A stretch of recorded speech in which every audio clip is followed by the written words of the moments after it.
అనుదిన వాక్య ధ్యానాలు వీక్షిస్తున్న ప్రియాతి ప్రేమైన ప్రేక్షకులందరికీ మనల్ని రక్షించి తన జీవాన్ని మనకు అందించడానికి ఆ దివి నుండి ఈ భూమికి అరుదించిన మన ప్రియ రక్షకుడైన యేసుక్రీస్తు ప్రభుని అతి శ్రేష్టమైన నామున మా హృదయపూర్వక స్వాగతం.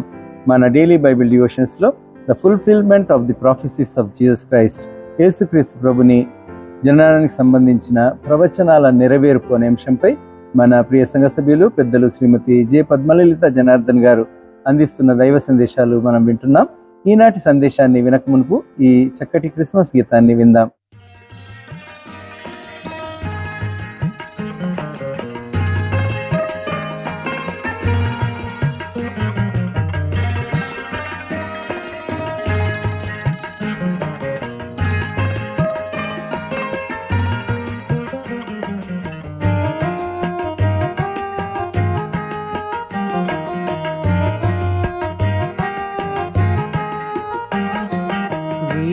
చలిగాలి ఋతుపవనాలు ఈ ధరణిలో నీవు ఉదయించితివా. వీడగ నీడలు నా హృది చీకటిపై నా మనసులో నీవు పవలించితివా. వీచగ చలిగాలి ఋతుపవనాలు ఈ ధరణిలో నీవు ఉదయించితివా. వీడగ నీడలు నా హృది చీకటిపై నా మనసులో నీవు పవలించితివా.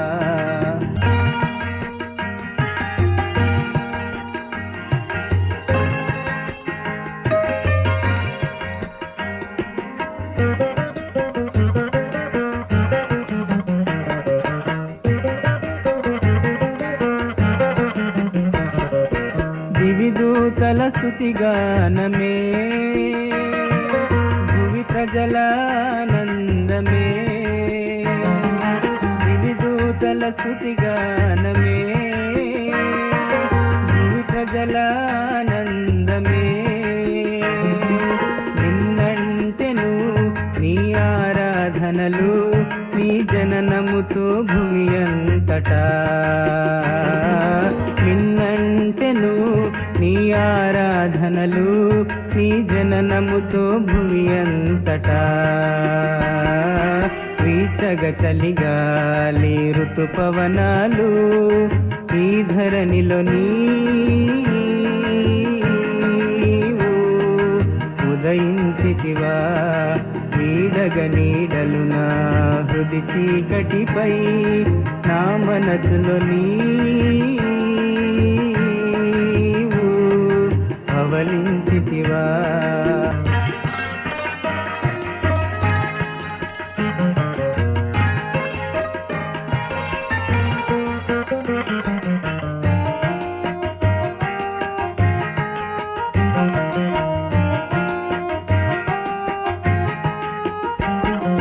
తారలు మిలమిలలాడగా, పక్షులు కిలకిల పాడగా. తారలు మిలమిలలాడగా, పక్షులు కిలకిల పాడగా. చిటపటలాడగా చీకటి అంతయు తలతల మెరిసెను నీ జనన దినం. చిటపటలాడగా చీకటి అంతయు తలతల మెరిసెను నీ జనన దినం.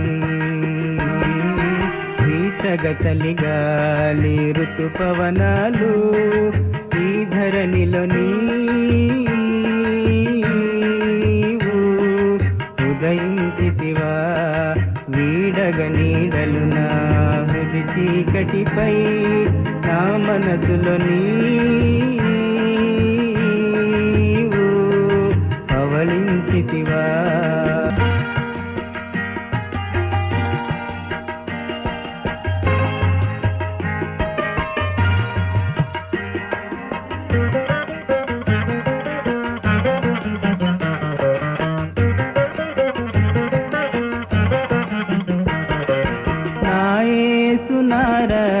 రక్షక నన్ను ప్రేమింపవచ్చితివా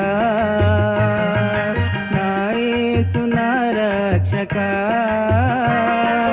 నన్ను ప్రేమింపవచ్చితివా ఈరోజు ఇకపై సర్వవేళలా నా మది పలికే నిరక్షణ గీతం ఈరోజు ఇకపై సర్వవేళలా నా మది పలికే నిరక్షణ గీతం వీచగ చలిగాలి ఋతుపవనాలు ఈ ధరణిలో నీవు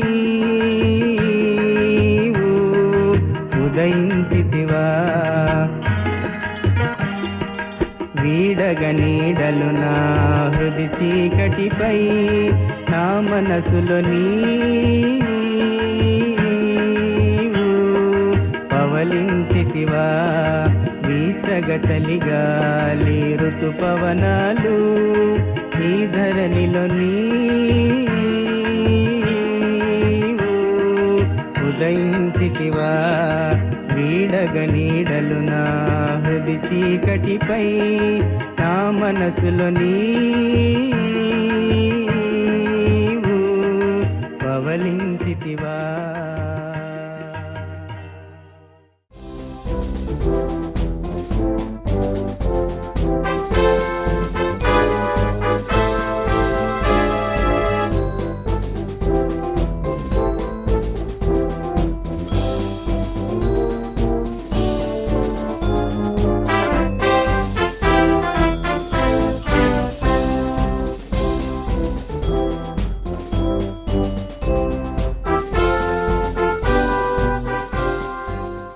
అనుదిన దైవ ఛానల్కి స్వాగతం. యేసుక్రీస్తు పరిశుద్ధ నామములో మీకు శుభములు కలుగును గాక. ఒక మాట ప్రార్థన చేసుకుందాం. పరిశుద్ధమైన దేవ, పరలోకమందు ఆశ్రయుడ కన్న తండ్రి, నీకు వందనాలు, స్తోత్రాలు. ఈ లేఖన భాగాన్ని చేతికి అప్పగించుకుంటున్నాను నాయన. దానిని దీవించండి, మాకు బోధించండి, తద్వారా మేము బలపడినట్లు సహాయం చేయమని నజరేయుడైన యేసుక్రీస్తు పరిశుద్ధ నామములో ప్రార్థన చేసి వేడుకుంటున్నాను పరమ తండ్రి, ఆమేన్. యెషయా గ్రంథము 11వ అధ్యాయం 1వ వచనం. యెషయా గ్రంథము 11వ అధ్యాయము 1వ వచనం. యెషయా గ్రంథంలో చాలా ప్రవచనాలు ఉన్నాయి. 11వ అధ్యాయం 1వ వచనం. యెషయి మొద్దు నుండి చిగురు పుట్టును, వాని వేర్ల నుండి అంకురం ఎదిగి ఫలించును. యెషయి మొద్దు నుండి చిగురు పుట్టును, దాని వేర్ల నుండి అంకురం ఎదిగి ఫలించును. ఈ లేఖన భాగము మత్తయి సువార్త 1వ అధ్యాయము 6వ వచనంలో ఫుల్ఫిల్ అయిందండి. యెషయి రాజైన దావీదును కనెను. దానికంటే ముందు భాగం చదువుకుంటే, అబ్రహాం ఇస్సాకును కనెను, ఇస్సాకు యాకోబును కనెను, యాకోబు యూదాను అతని అన్నదమ్ములను కనెను, యూదా తామార్నందు పెరసును జరహును కనెను, పెరసు ఎస్రోయమును కనెను, ఎస్రోయం ఇట్లందరూ రాస్తూ చివరికి షల్మాను రాహాబునందు బోయేజును కనెను, బోయేజు రూతునందు ఓదేదును కనెను, ఓదేదు యెషయిని కనెను, యెషయి రాజైన దావీదును కనెను. దావీదు వంశం నుంచి యేసుక్రీస్తు ప్రభు వస్తాడనే మాట ఎక్కడంట యెషయి మొద్దు నుండి చిగురు పుట్టును. ఏదైనా మనం చూస్తాం, కొన్ని చెట్లు కొట్టేసిన కొంతకాలానికి చిన్న చిగురు వస్తుంది. ఆ చిగురు వస్తే అందులో ప్రాణం ఉన్నట్టు. ఇక్కడ ఈ యెషయి ఈ పేరండి దావీదు తండ్రి.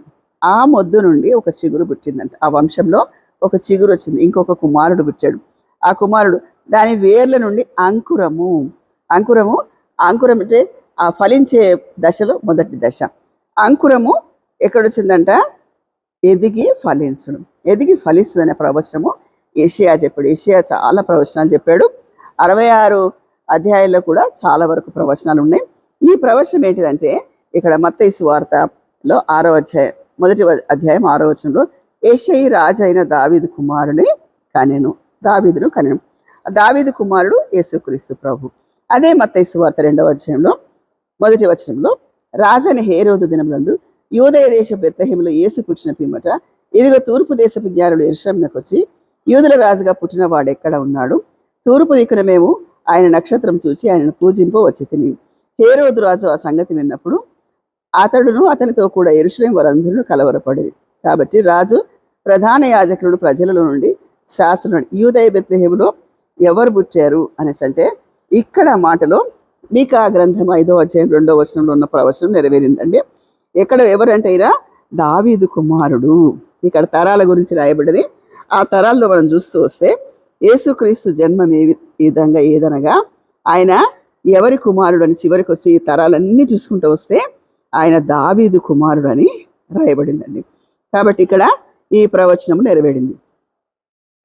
యెషయి చిగురు నుంచి చిగురన్నా, అంకురమన్నా, వేరన్నా యేసుక్రీస్తు ప్రభుకే సాదృశ్యంగా ఉంది. ఈ 11వ అధ్యాయంలో యేసుక్రీస్తు పరిపాలన గురించి కూడా రాయబడింది. మనం చూసిన వచనం ఏంటిదంటే యెషయా గ్రంథము 11:1 యెషయి మొద్దు నుంచి చిగురు యేసుక్రీస్తు ప్రభు జననాన్ని గురించి రాయబడింది. ఆ జన్మం ఉన్నట్టుగా యెషయి దావీదును కన్నాడు. దావీదు వంశం నుంచి యేసుక్రీస్తు ప్రభు వచ్చాడు. అనేక కీర్తనలు మనం కీర్తన గ్రంథం చదివితే దావీదు కీర్తనలో చాలాసార్లు యేసుక్రీస్తు ప్రభుని గురించి రాయబడింది. ఆయన 1000 ఏళ్ల పరిపాలన రాయబడింది. ఆయన దావీదు కుమారుడుగా, ఒక గుడ్డి భిక్షకుడు దావీదు కుమారుడా నన్ను కరుణింపుము కదండి, దావీదు కుమారుడా నన్ను కరుణింపుము అని మాట్లాడతాడు. అంటే ఎంత మంచి మాటలు ఉన్నాయండి బైబిల్ గ్రంథంలో. దావీదు కుమారుడా నన్ను కరుణింపుము అని మాట్లాడుతూ ఉంటాడు అనమాట. ఎంత చక్కటి మాటలు రాయబడిందండి. ఆయన చాలా దావీదు కుమారుడని ఆయన పేరు ప్రకటించబడింది. యేసుక్రీస్తు ప్రేపు దావీదు కుమారుడు. మనం చాలాసార్లు చూస్తాం ఏంటిదంటే ఒక వృద్ధి భిక్షకుడు ఆయన ఏమనిపిస్తాడంటే దావీదు కుమారుడా నన్ను కరుణింపుము, దావీదు కుమారుడా నన్ను దాచిపోకుము అనే మాటలు చాలాసార్లు కనిపిస్తాయి. ఆ దావీదు కుమారుడి గురించి ప్రవచనము యెషయా గ్రంథం 11:1 ఇక్కడ మత్తయి సువార్త 1వ అధ్యాయం 6వ వచనంలో దావీదు కుమారుడుగా జన్మించి ఆ ప్రవచనము నెరవేర్చబడింది. దేవుడి మాటలు దీవించుగాక.